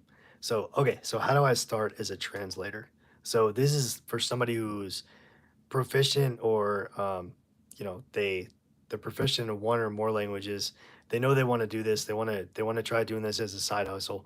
So how could you get started as a translator? So basically developing your language skills, meaning like really hone in on, maybe one specific language or two specific languages, understanding the dialect, the different ways, maybe the different, kind of inflections with the ways that people say something. If you're going to translate audio, if it's just spoken or like typed, like text, then that's a little bit of a different story. Just keep reading and practicing whatever the document is or many documents in order to kind of get in the groove and kind of figure out your own flow as far as like translating line by line or paragraph by paragraph, however you want to go through and actually translate. So also creating a sample translation would be extremely helpful in terms of being able to kind of creating a template for yourself. And I think along those lines is with comes practice. I mean, with the practice, joining like a translation platform is also something that could kind of help, bolster, like beef up your skills, but also kind of maybe fill in some of the gaps where you might not be as proficient. And we talked about those a little bit earlier. Okay, so number two is what equipment do I need? So obviously you need a reliable computer. That's number one. An internet connection, and you don't necessarily need translation software unless you're really new and you're trying to figure out, okay, I want to make sure I got this correct, but at the same time, I want to rely on my skill and my proficiency and knowing this language, whatever the language is that needs to be translated. So I would just probably leave the translation software maybe for like the back burner or like a plan B. Translate it yourself first, and then just kind of dive in and see, okay, do I need to use a translation software, or is this something that I feel like I have a good sense of and a good, I have the gist of it in terms of what is being asked, as far as translating. So,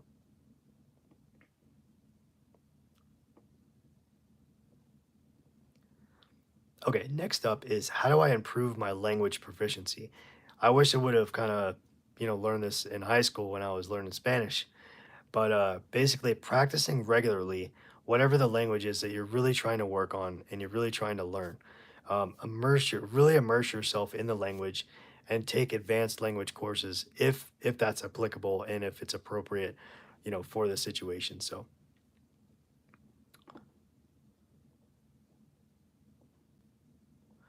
Okay, so Kusasi asks, are there sample templates online? So yeah, they're definitely sample templates. So I'm gonna pull up the website real quick here. So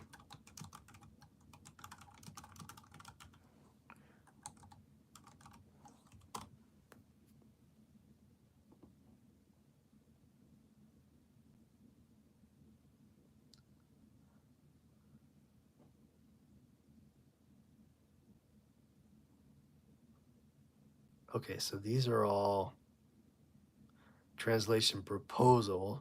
Okay, so that's not what I'm looking for. Okay, so I know that there is translation templates. Okay, let me see. I had one earlier, and I think I closed it.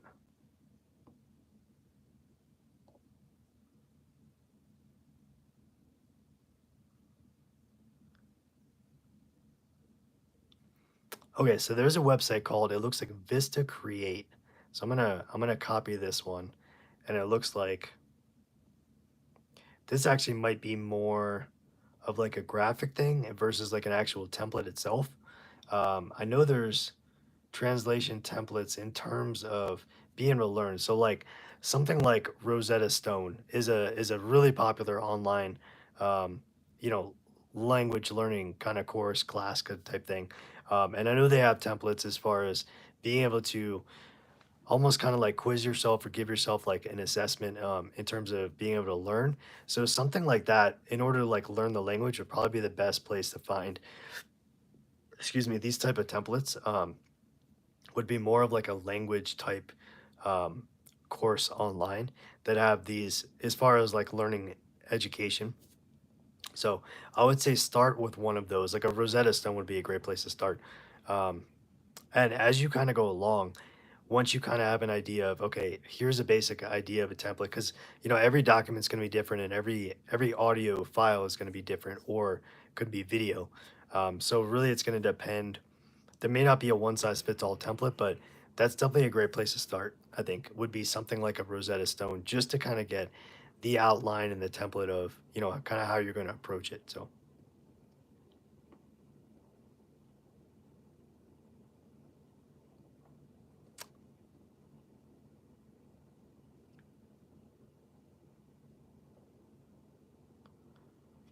did that answer your question, Kusasi?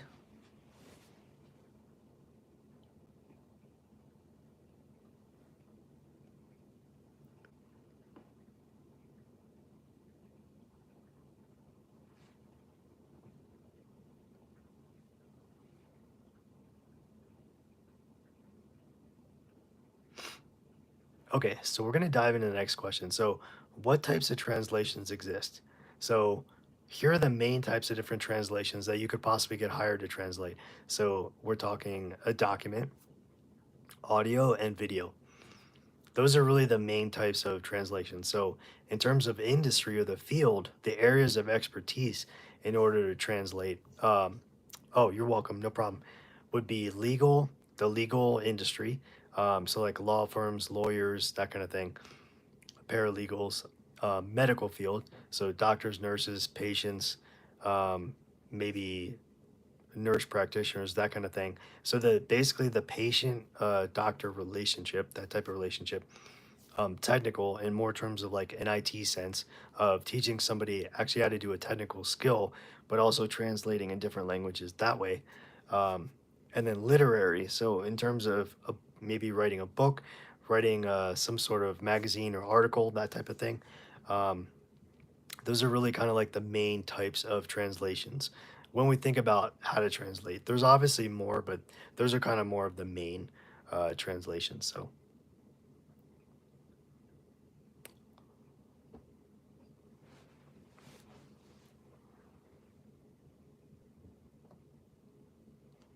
Okay, how much can I earn as a translator?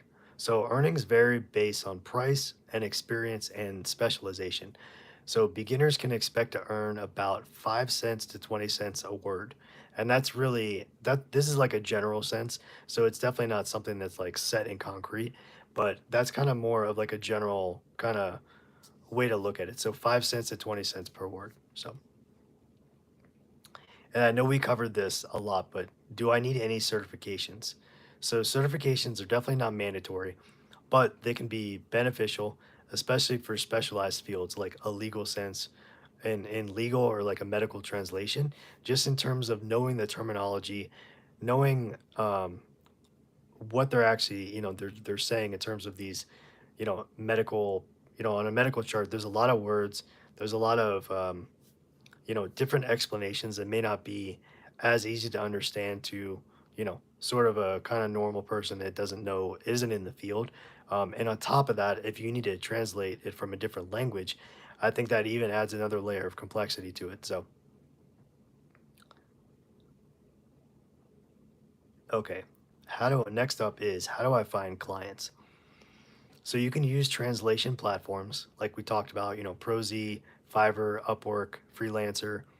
A lot of those platforms, you can sign up for an account to actually offer your services as a translator, or if you're looking for services, a translation service, you can also find that as well too.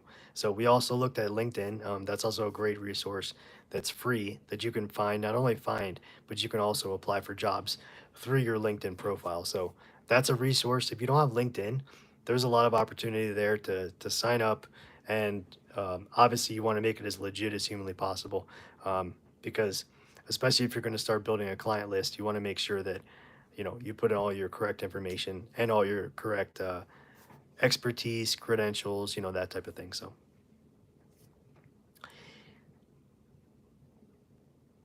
yeah, so Sweetums asks, how do they verify your qualifications?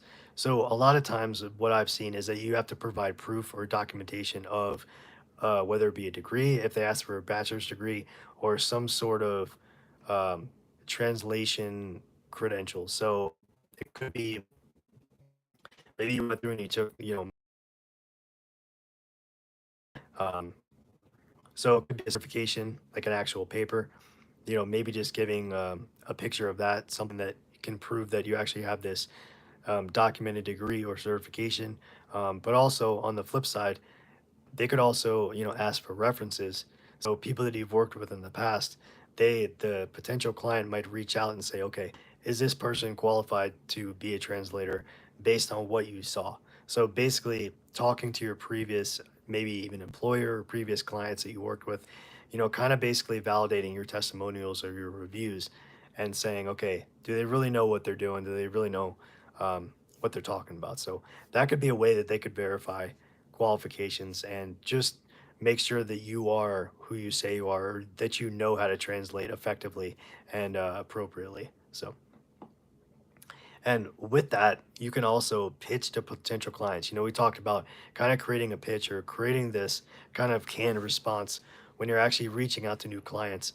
You can have this kind of in your back pocket and you can cultivate it depending on what the industry is, and you can actually send it off. So, once you kind of have the experience of working with clients, reaching out, talking to people, you can kind of build that and put that together and make that so that's something that you can use, basically rinse and repeat, and you can use over and over and over again. So, and definitely, like a lot of these side hustles we've talked about, you want to build an online presence. So any sort of online um, presence with social media, potentially with your own website, blog, that type of thing, where you can reference and you can basically show off not only your accolades but also testimonials, the reviews from people that you work with in the past. So that's definitely really, really important as far as building your network and building your client list.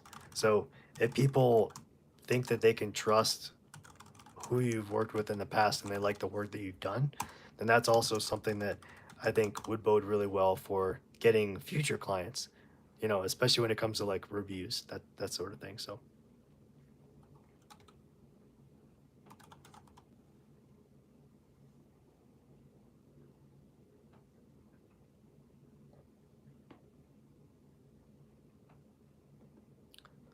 okay. So, next up is what is the best translation software? So, we talked a little bit about these. So, SmartCat really is the most popular option right now. In addition to like Google Translate or Microsoft Translate, translator. So those are really like the most popular translation software.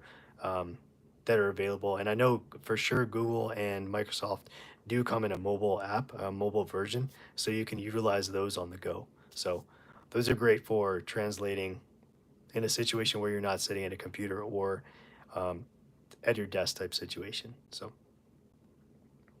I want to say really quick, thank you guys so much for being here. I really appreciate it. Hope you're enjoying this content and this 30-day challenge. We have 1 day left, which is tomorrow, the last day of the 30-day challenge. So we're not monetized yet. So if you feel like, feel inclined that you would like to support or donate to us, we'd greatly appreciate it. At the very top of this live stream chat, there's a pinned comment, and it gives different ways that you can support us. We have Buy Me a Coffee, we have Cash App, PayPal, Venmo, Zelle. So if you feel inclined and would like to support, we greatly appreciate it, and we would definitely appreciate any support we can get. In addition to obviously watching the videos, that does greatly help us out too. So um, speaking of that, we've posted the full playlist of the 30-day challenge. So if you'd like to start at day one, I highly recommend starting at day one and just kind of watching all the way through. Tomorrow is day 30, so we're going to be finishing it up tomorrow. But you're more than welcome to start with day one and then, watch as many videos as you like during the day. You don't have to do day one and then wait for the next day and then watch day two. You can kind of mix and match. They don't build off each other, but it is nice to kind of go in order because it gives you a sense of, you don't want to miss a certain side hustle or a certain business model. So definitely check those out if you're interested for sure. So, okay, how do I handle complex terminology? So you can use terminology management tools such as, you know, glossaries or dictionaries or anything you can find online in terms of giving you specific information for that industry. So if there's terminology that you're unfamiliar with, the first thing you probably do is you can go to like Google and search, or you can look in the dictionary or that kind of thing. So anything online, really, you can search. That's probably the best way to do it. If you're not familiar with the term, and you really want to understand the term, so you can appropriately be able to translate it. So, okay, next up is, can I do translation work part time? Yes, translation work is definitely flexible and it can be done part time. And we definitely prove that by looking at the LinkedIn job board, where there is a ton of positions available for remote workers, hybrid workers, and you can do it from anywhere in the world. So you don't have to be at one specific location. They have positions that are available all over the place. So that's definitely one of the extreme benefits of working remote, but also doing it part time. So what I would consider part time would be something that you can think of as doing maybe after your normal kind of 9 to 5 or your normal type career, whatever you're doing for a job. But this can also be categorized definitely as a side hustle because you can do it part time and just take on the amount of work that fits into your workload. So you want to make sure you don't get overloaded and you don't get burned out. So especially if you're doing it as a side hustle, you want to make sure that you're in control and you definitely can keep track of your own time and figure out when you can do this on the side. So okay, so what skills are important for translation? So strong language skills, cultural understanding, so understanding the culture, how it works, how the people interact, that sort of thing. Subject matter expertise, so basically becoming a subject matter expertise means you really know whatever that subject is inside and out in your sleep. You can talk about it, just rolls off the tongue, that kind of thing. And of course, attention to detail.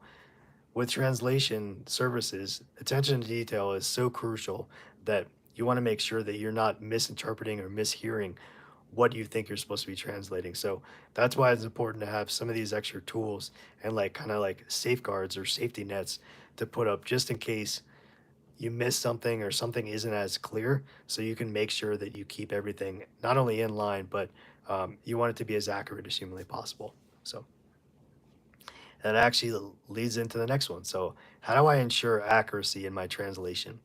So the first thing, kind of common sense, you want to proofread your work. So you can use translation tools, consult with native speakers if necessary. But since you're the one that's getting paid to translate, we'd like to think that you shouldn't have to do that, but it doesn't mean that you can't do that. I mean, that's always an option to make sure that you are translating something correctly. And even if it means to reach out to somebody who is a native speaker, you would assume that you would be the native speaker um, in terms of being able to translate. So just something to kind of think about. So, okay, next up is what are the common challenges in translation? So, dealing with complex terminology, maintaining context of the actual translation medium, whatever you're translating, and cultural nuances. So, basically, you want to understand the entire, not just the language barrier, the terminology. You want to understand the culture. You want to understand how things are said, the way that things are said, so you can accurately translate it. So it may be a word that you say in English that is a little bit different in a different language, Spanish, French, German, but maybe it means something different. So you really have to understand not just the words that you're hearing or the audio that you're hearing, or if it's a document that you're reading, but you want to actually be able to interpret it correctly in the right context. So you're not misinterpreting whatever you're getting paid to translate. So next up is how do I set my rates? So, researching industry standards, we talked about that a little bit earlier. So, research the industry standard, what typical rates go for if you're a beginner, if you're kind of intermediate or an expert, or finally a specialized translator for specialized services. And then you want to consider your experience level. So, if you are a beginner, there's nothing wrong with that. You just need to remember that you're not going to be able to command or basically expect a higher rate, whether it's per word, per hour, you know, per phrase, that kind of thing. You definitely need to understand that not having as much experience is definitely going to translate to not getting paid as much. But everybody starts from the bottom, so really it's a matter of just getting all of these translation jobs and clients and getting them under your belt and getting the experience, building the experience, and you kind of learn as you go. So, and you can calculate rates based on word count or like the entire project complexity. So,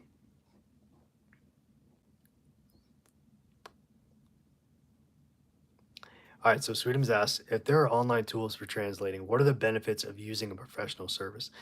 So I think really one of the biggest benefits is, you know, having that human interaction, the human touch, and like the human element. So giving it the human emotion and having it be something that, is, I think there's a lot more than just kind of like translating it word for word. Um, it's in the way that you hear it. So in the inflection, in deflection, in the tone, what you're actually hearing. So, being able to actually interact with the audio and then maybe adjust kind of as you need to in terms of translating. It may not be so kind of like black and white in a sense of so obvious that you can just translate it through some sort of like automation tool because these tools aren't human. Obviously they make mistakes, we make mistakes as humans, but at the same time I think it allows you to dig deeper, be closer culturally with the actual language itself and truly understand the people. And I think that kind of gives you an overall more fulfilling and kind of like a comforting or like a pleasurable experience, like enjoyable experience to actually do it like from a human versus like actually having a tool. But I don't think there's anything wrong with using a service. It's just they're definitely going to cost more money if you're using some sort of professional translating service versus an individual. So it might be a cost thing, or also could be like a turnaround time thing. It might be quicker and easier and maybe some less red tape to cut through if it's an individual that's actually translating versus a service because you have to probably go through a bunch of different things. So, um, yeah, but yeah, so just how accurate is Google Translate? I gotta be completely honest. I've only used it a handful of times and not to this extent to where I was actually translating like legitimate documents or like an audio or through a video. But it seemed to work for like in the basic sense that I was using it for in the past. But yeah, I think that's where it just takes words like for face value for what they're worth in terms of maybe obviously when you're typing in it to some sort of translation tool it can't hear the inflection or it can't hear the tone or it can't hear maybe a certain dialect, so it may spit out something that isn't a completely accurate because it doesn't doesn't hear those little kind of changes in the voice. Man, I could sure use some water. But I still think it's a valuable tool to at least kind of run through and kind of see maybe what you can get out of it and see um, if at least if it kind of helps fill in some of the gaps, I think. But nothing beats, in my opinion, nothing beats that firsthand kind of, ear to ear and working with a human being, that type of thing. So, no, that's a great question. Or both of those were. So, okay, finally, and I think we all know the answer to this. Is there a demand for translation services? There's definitely a steady demand, absolutely steady and climbing, I would say, for demand in various industries, just for people that can not only translate, maybe simple documents or translate in terms of like having a conversation with somebody, or maybe like a training, excuse me, a training situation. Translation services are never going to go away, whether it be, we have all these AI tools, coming up. That's not going to take away that human element, the human touch, and just like having a human being, talk to you and be able to like converse with somebody. So they're not going away. They're here to stay. And I think there's nothing for people who are translators. I definitely would not worry about, losing your job or that kind of thing. Having an AI tool take over your job. I can't see that happening because there's something to be said about that human element and actually conversing with somebody, and having that connection. So, and that's definitely something that a tool or an online platform cannot replicate. So that's something just, a human to a human. That's the only way to kind of get that, to be able to get that kind of connection. So,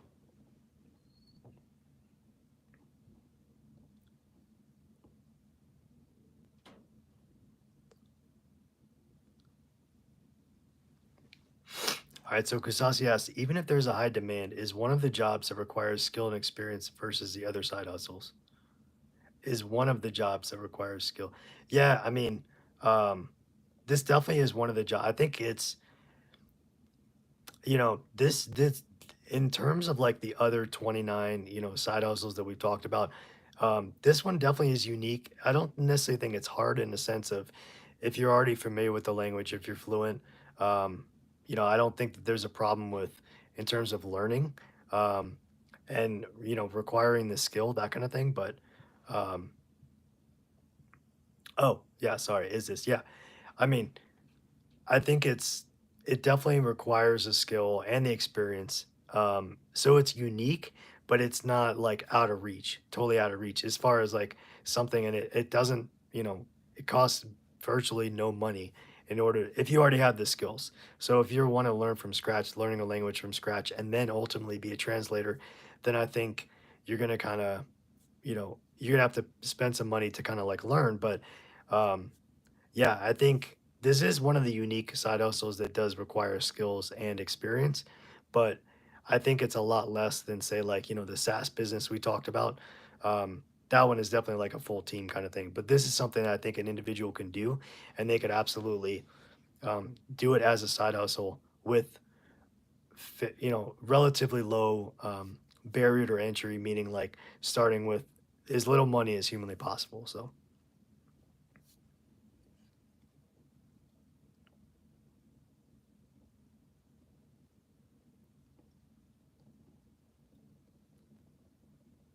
All right. No, those are great questions. I, I, I don't know if you guys can tell, but I think, I think my voice is ready to go. It's because I don't have any water, but yeah, maybe we call the live just to because my voice is about to cut out. So I just want to say thank you guys so much for joining. I really appreciate it. Whether you're watching this live or whether you're watching the replay of this, um, thank you so much. I really appreciate it. Thank you so much for the support. So, okay, Sweetums asked, did you go over the qualifications for medical and legal documents? We didn't really talk about, qualifications, but yeah, sorry, you guys, my voice is ready to go out. So, I think we'll just kind of cap it here, but I really appreciate it very, very much. Thank you for your support. And definitely feel free to hit the like button if you guys enjoy this content. We have one more. I promise I'm going to have some water, something to drink. I'll be more prepared. So we have one more day on this 30-day challenge Tomorrow, day 30, is online surveys and market research. I'm excited about that one because it's super interesting. I always kind of thought it was a scam, but we'll find out for sure. We'll put that to the test. So thank you guys so much. I really appreciate the support as always. And yeah, thank you. Everybody be safe. Have a good night, good afternoon, good evening. Be safe out there. Hopefully, we'll see you tomorrow, day 30, online surveys and market research. Be safe, everybody. We'll see you tomorrow. Bye.